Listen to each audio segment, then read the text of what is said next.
we'll continue to be in a position to do what we need to do to keep the American people as safe as we possibly can from this threat. But it is not only in Syria. It emanates from Iraq. There are a dozen other countries where the threat from radical Islamic terrorism continues to exist, and we, the United States, has to make sure we position our forces, our resources appropriately to reduce that threat to the United States. Mr. Pompeo said Ankara had a legitimate security concern about what he called a terrorist threat to their south. On Wednesday, Turkey's President Recep Tayyip Erdogan announced the start of the operation using artillery and airstrikes. Turkish troops are expected to move into Syria in force in the coming days. Martin Patience reports from the Turkish side of the border. For those under the bombardment, it was a terrifying night. Thousands were forced to flee their homes. Turkish forces say at least 5 civilians were killed and more than 20 others injured. Local media reported that Turkish special forces had entered Syria in several locations along the border. There were reports of fierce clashes in the town of Tel Abyad between the Turkish military and the Kurdish-dominated Syrian Democratic Forces. The American military says it has taken custody of 2 British detainees notorious for their roles in the Islamic State cell and tortured and killed nearly 30 Western hostages. Officials say the 2 men, Shafi al-Sheikh and Alexander Koti, have been removed from a prison run by the Kurdish-led militia in northern Syria. The jihadist cell beheaded British, American and Japanese journalists and aid workers, as well as Syrian soldiers on camera. Ecuador's Interior Minister has apologised after police fired tear gas at demonstrators in the capital Quito as the national strike took over the government's refusal to reinstate fuel subsidies. Minister Maria Paula Romo told a news conference that although some protesters had thrown homemade firebombs, police action was not admissible. More from Will Grant. This is, I think, a very, very serious moment for the government of Moreno. I think it wouldn't be an exaggeration to say it's the biggest crisis it's faced since coming to power, and potentially could see the president forced out. That's certainly what a lot of the demonstrators are calling for. Unless they reverse that decision that's causing all of the anger, causing all of this frustration, this doesn't look like being resolved peacefully in the short term. World news from the BBC. Apple has removed a Hong Kong map application used by pro-democracy activists in the territory. China had warned Apple to drop the app and accused it of complicity in the territory's protests. An Apple spokesman said that it had investigated the app and found that it had endangered law enforcement in Hong Kong. The BBC technology correspondent says the move will be seen by some as Apple bowing to pressure from Beijing. British Prime Minister Boris Johnson is due to meet his Irish counterpart Leo Varadkar later in an attempt to find enough common ground to arrive at a Brexit deal. The key sticking point is how to avoid a hard border in Ireland as the UK leaves the European Customs Union. The UK put forward fresh proposals last week. The Nobel Prizes for Literature for both 2018 and 2019 are due to be awarded in the Swedish capital Stockholm. Last year's award was postponed after a sexual and financial abuse scandal which prompted resignations at the independent body that makes the awards. Since then, major changes have been introduced in the way the prize is awarded. Our arts correspondent Vincent Dow says this has led to speculation that future winners are less likely to be white males who write in English. There have only ever been 14 female winners out of 114, and there's only ever been one black African laureate, Wally Soyinka, 33 years ago. We're about to see if this year the Nobel Prize for Literature is making a fresh start. 2 matches at the Rugby World Cup tournament in Japan have been cancelled because of the expected arrival of Typhoon Hagibis. England's match against France and New Zealand's clash with Italy on Saturday have been called off. There is no news yet on the hosts' final pool match on Sunday against Scotland. The Scots need to beat Japan to stay in the competition. BBC News. Thank you for the news. Hello, welcome to Newsday with Paul Hawkins and Carney Sharp. We'll get an update on Turkey in a moment. Also, we'll go to Germany following the attack at the synagogue in Halle. 2 people were killed and the attack live streamed online. Also coming up, how did a man once hailed as America's mayor for his response to the 9/11 attacks become such a divisive figure in the pro-threatening President Trump. We'll take a look at Rudy Giuliani in around 20 minutes.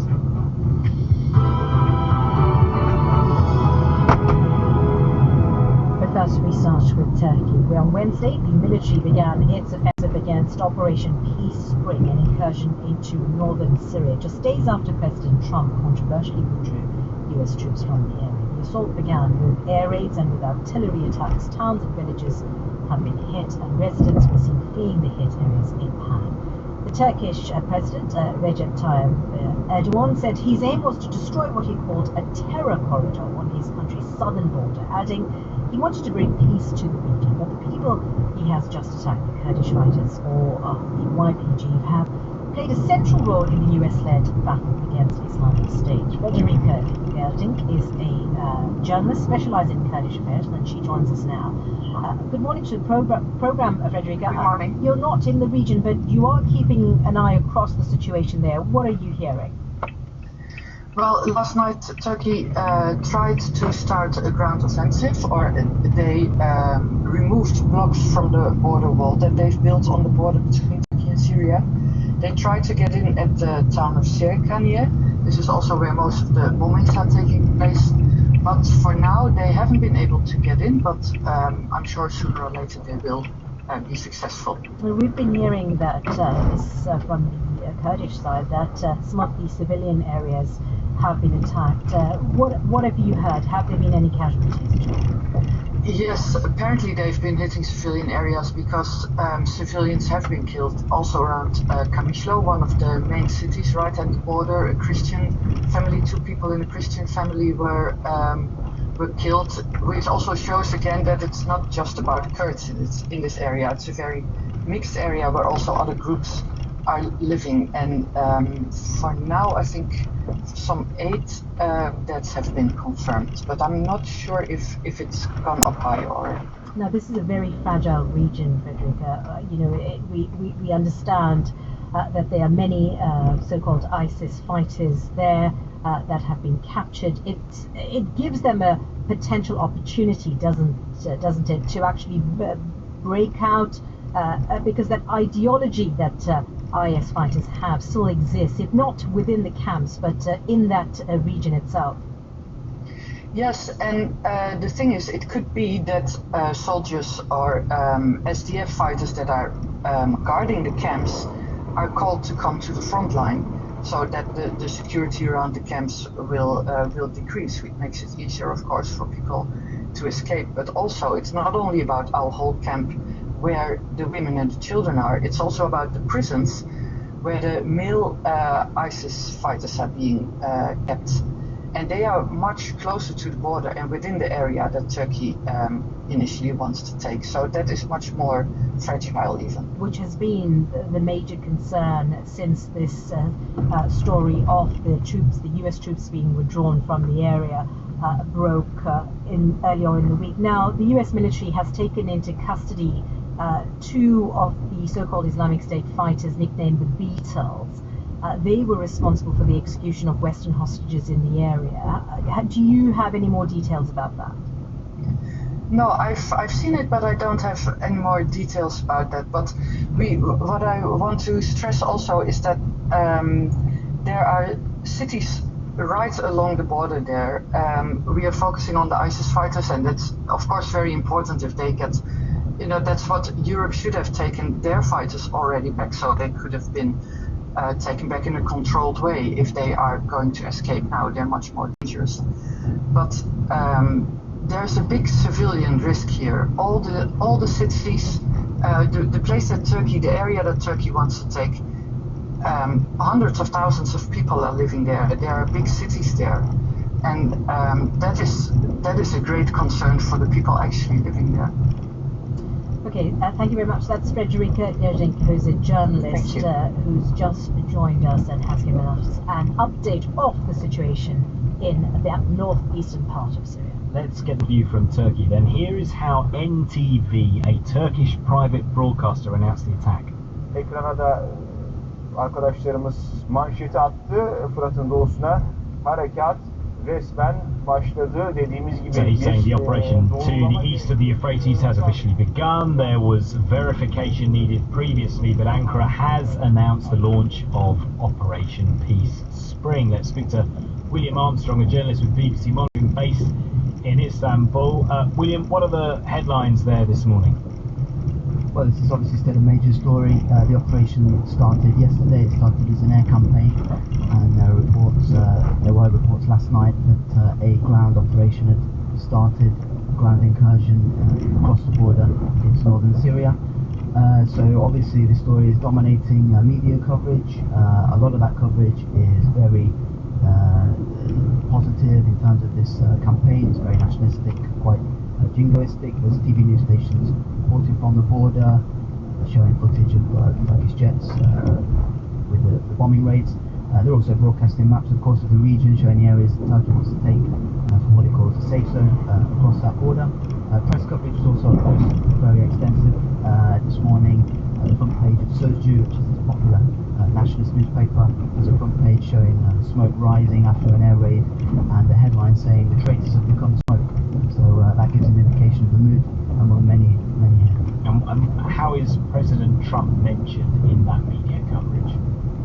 Well, it's a very complicated issue because there's a sense that after his conversation with President Tayyip Erdogan, the President of Turkey, over the weekend, he gave a green light to this operation, but at the same time he's also sending tweets saying that if Turkey destroys the Kurds, he will destroy the Turkish economy. So it's a very sort of mixed bag. People aren't really sure how to cover that. Of course, the Turkish media, as is quite well known, is fairly the entire mainstream media really is close to the government. So there's a sense that whatever the government line is, that is what the media will take. But it also has to be said that among the public, I think this campaign is very popular. There are some voices who are critical of the government, saying that the policies since the start of this Syrian war have led to this impasse.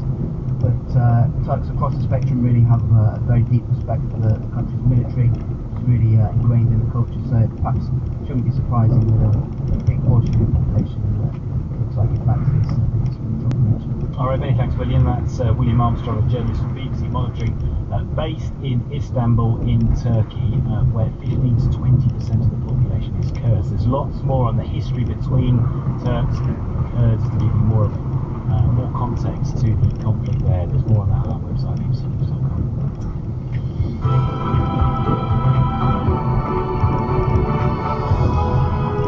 News here from the BBC World Service with Paul Hawkins and Carney Sharp, and Matthew Kenyon has all the sports news. Yeah, morning, Carney. One of the most high-profile matches in the group stage of the Rugby World Cup has been called off because of the impending typhoon in Japan.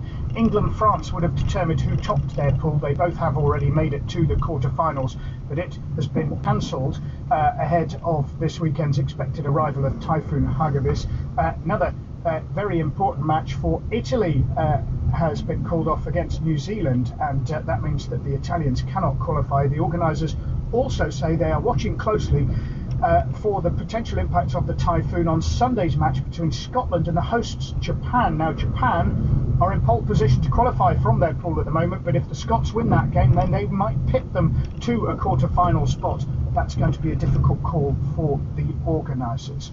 Elsewhere, Iran's 2022 World Cup qualifier against Cambodia in Tehran is under scrutiny today as the first match to which female fans have been allowed to buy tickets basically since the Iranian Revolution. The change has come after FIFA put pressure on the Iranian authorities. Just 3,500 tickets have been sold to female fans in a stadium which holds well over 70,000 people in Tehran.